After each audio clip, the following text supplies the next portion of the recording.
All right, so there are lots of bad arguments, right?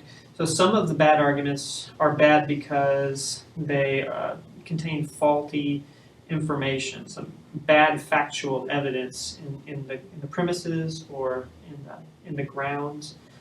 And as such, the conclusions or the claims that are to be made from those faulty beginnings are bad. They're fruits of a poisonous tree, as you might say.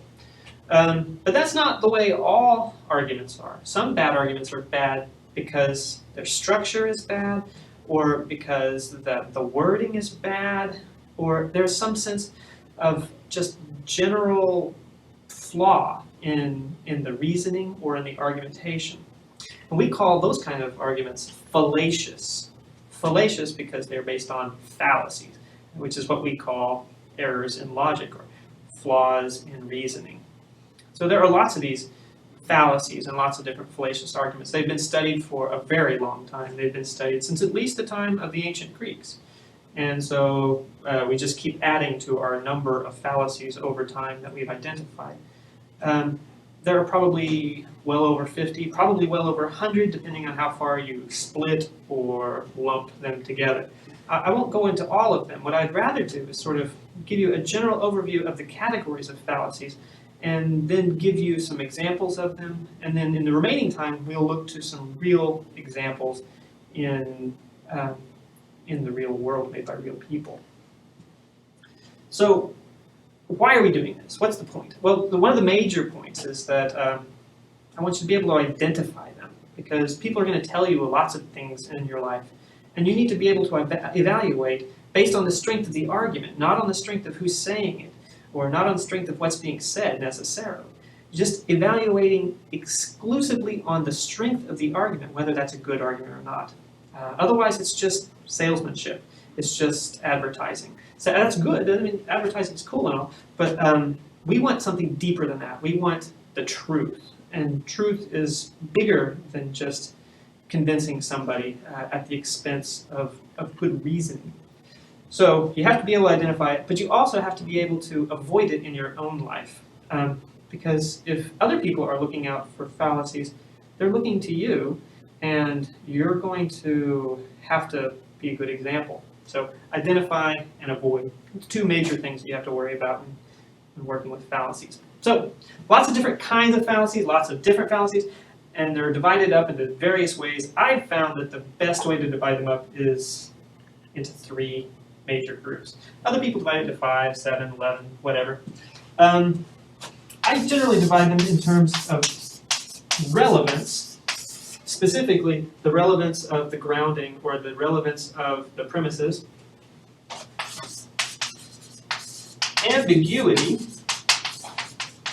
specifically the ambiguity of the wording of the argument, and presupposition. Now, these are things that you would have to buy into in order for the argument to be valid. And that's what makes those my favorite. I'll leave those for last.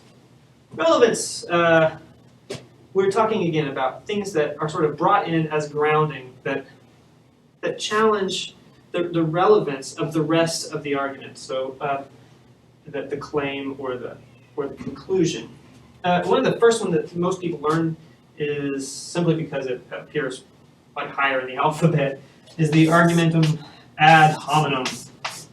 Now this is a Latin phrase. A lot of these have Latin names, and I'm not going to go too far into the Latin names because they're confusing.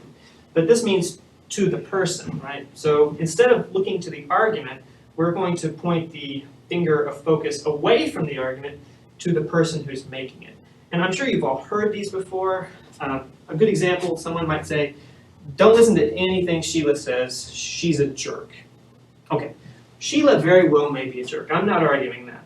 But does that mean in some way that she is not capable of human rationality? She's not capable of making a good argument? She's not capable of speaking the truth? Obviously not. I mean, people who are jerks can say the truth just as people who are not jerks can lie. So that's really irrelevant. It's not a good grounding for any claim. So argument ad hominem is where we're looking to the person and not looking to the argument. Now, The argument ad hominem actually has sort of overlaps with lots of other arguments, lots of other fallacies, and some of these do, and so they're hard to categorize sometimes. But one that's like exactly the opposite of the ad hominem is the argument that's built on an appeal to authority. You see these a lot at night on those late night infomercials where someone will say like, and you should believe what she has to say because Susan is an orthopedic surgeon. Well, orthopedic surgeon or not, Susan's still capable of making errors in judgment. She's still capable of making bad arguments. So whether or not she's a highly educated person doesn't necessarily make what she has to say any more true than anyone who might be less educated. So Sheila, the jerk, might actually have a better argument every now and again than Susan, the orthopedic surgeon. Again, these are sort of overlapping, kind of the opposites. And these aren't the sorts of appeals that we were talking about earlier, the appeals to reason, the appeals to emotion, the appeals to character. These are sort of corruptions of those. In particular, it's a corruption of the appeal to character. Another one that's kind of like this, we can have other sorts of appeals that are bad appeals. The appeal to consequences. I'm sure you've probably heard these before. I think I misspelled consequences. I grew up as the younger brother of some older brothers, so we frequently would talk to one another in these sorts of terms. You need to do my chores, or I'll, bean you. That's a bad argument, because what we're really doing is we're saying it doesn't matter what I'm saying. I'm just going to force you to do it. It's really irrelevant to the claim that we're making. So that's a bad way of doing things. That's an appeal to bad consequences. There are also appeals to good consequences. So you may have heard, say, people in school say, do this, all the cool kids are doing it. You'll be cool, you'll be like us. Well, that's also a bad argument. It's an argument that simply is appealing to these consequences that really don't have anything to do with the argument in and of itself. So we have to avoid those. The next thing that's sort of like this is this sort of appeal to popularity. This happens quite frequently, to say that most people believe this, therefore it's true. But we know from history that there are times when most people are wrong about a lot of things. I mean, there were times when we believed that the earth was flat. So just because we believed it, just because it's part of tradition, doesn't mean it's true. And any sort of argument that appeals to it just because is not a good enough argument. So these are arguments that involve relevance of the claim, or relevance of the grounding of the claim, I should say. There are lots of these. I'm only going to just discuss these real quickly. In terms of ambiguity, we're talking about wording. We're talking about actual content here, not necessarily what's going on behind the scenes. So for instance, one of the big ambiguity fallacies is one that we call the straw man. And it exploits the fact that things are ambiguously like other things. So what we're doing is we're building an argument that isn't the argument that's being made, and then we're attacking that argument. That's sort of bad on both parts. On one, it sort of makes a bad analogy. It could be a good analogy, but it's probably a bad analogy. And then it attacks the bad analogy instead of the argument in and of itself. An example of this, say people who are talking about one thing versus another thing, like John Kerry as a Secretary of State versus Hillary Clinton as a Secretary of State. Someone might say, Kerry's not going to be as good as Secretary of State as Hillary Clinton. And anyone who says that is basically making the argument, I don't know, that men are better than women. We all know that men aren't better than women. That's an interesting argument, but as I said, men and women in and of themselves, that's a completely separate analogy. We're making a totally different analogy, a totally different argument, and then we're attacking that argument. That has nothing to do with whether or not Kerry or Hillary Clinton is a better Secretary of State. It's a straw man argument. Another one that's kind of like this, that exploits the actual ambiguity of meaning of words.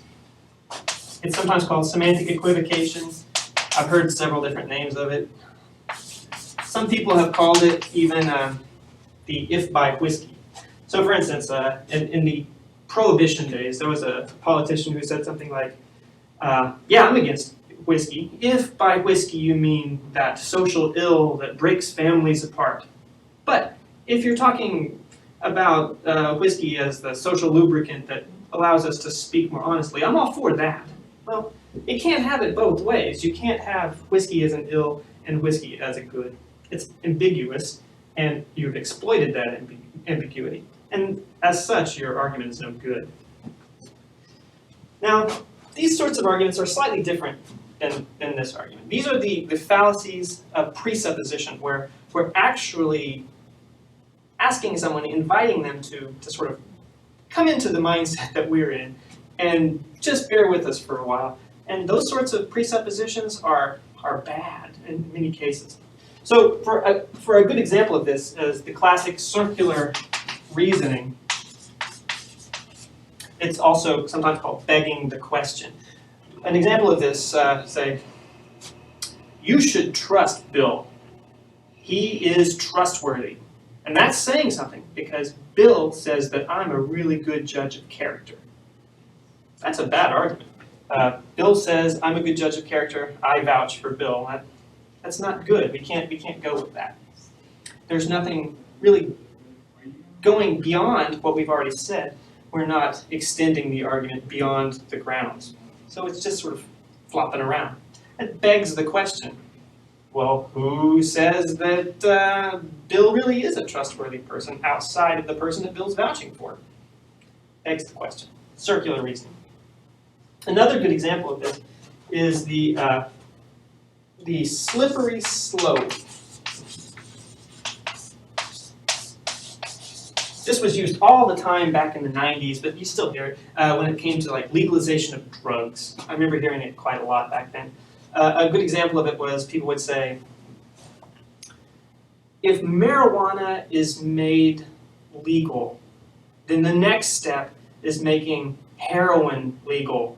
And then the next step would be making PCP legal. And it just went on from there. There would be junkies on every corner. Well, there's not a junkie on every corner. Instead, there's a slippery slope on every corner. And there's a slippery slope on the other guy's corner, too. So they would say, well, if marijuana is illegal because it can get you high, well, paint can get you high, too. We should make paint illegal. And if paint can get you high, well, ready whipped topping can get you high. We should outlaw, I don't know, whipped cream. Well, those are slippery slopes as well, and we want to avoid those. Those are really bad arguments. Another one is what we call the post hoc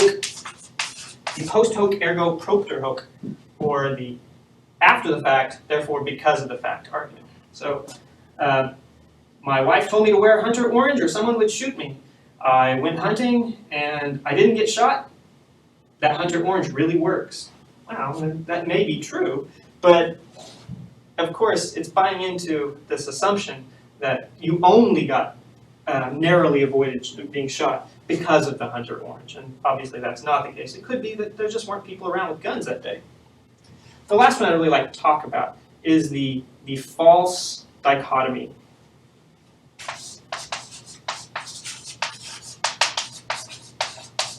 And the classic example of the false dichotomy is, so, have you stopped beating your wife? Well, that's a bad question. That's a gotcha question. Have you stopped beating your wife? Well, the presupposition is there that you already were beating your wife. That's a bad question. So if you say, yes, I have stopped beating my wife, that means you did in fact beat your wife at one time. And if you say no, then you're stuck with, yeah, I beat my wife.